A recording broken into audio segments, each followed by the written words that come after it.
The name Microsoft was created from the word microcomputer and software, because software was programmed in microcomputer. Nobody knew that one day this name would create a history into the world of computers. Microsoft was founded by Bill Gates. He was born to William Henry Gates III and Mary Gates on October 28, 1955. He went to Lakeside Prep School. In early school days, Bill Gates was the topper of the class for most of the years, but especially in maths and science. In 1968, he was introduced to computers. Bill Gates and his friend Paul Allen used to skip classes and were spending more time in computer room. They started to find out how these computers work and read books about them, and also started to write programs. Sooner they started to find many loopholes and learn to hack it, but they were banned from the computer room because they had crashed some important files. He started to write programs for the computers at the age of 13 and still holds that position as one of the youngest and smartest programmer ever this world had witnessed. Sooner their time changed as they were hired by a company to explore weaknesses in their system to tighten the security loopholes.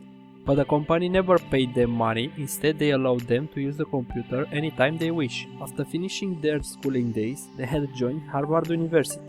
This was the time when Gates got into full-time into the world of computers. He was not graduated from Harvard University because of his total interest in programming. He spent most of his time in computer center. Allen and Gates used to think about opening their future company. In 1975, Paul Allen saw the first article on the Altair 8800 from the popular electronics magazine. Allen had gone to Gates and showed the magazine that this was the right time for them to make it into the big world of programming. Gates somehow convinced Altair manufacturers by letting them know that he had a program for their microcomputer. Then he arranged a meeting with the company and gained their confidence. Both Allen and Gates stayed together and started to write the program immediately, after spending many sleepless nights, and finally succeeded in writing the program. He even delivered as per the schedule. It had worked perfectly at the meeting, and this made him a touch famous. By the success in the meeting, this only made his confidence grow stronger on programming.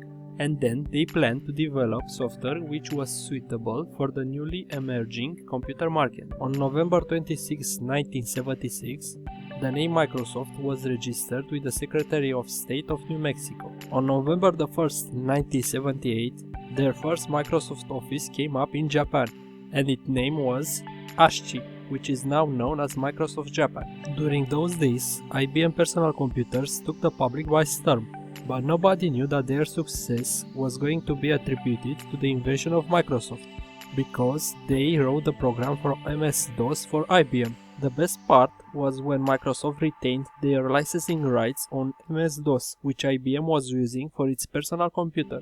Gates made a good sum and also name and fame. It was on this day, on November 10, 1983, in New York City Hotel Plaza, when Microsoft announced the next generation operating system.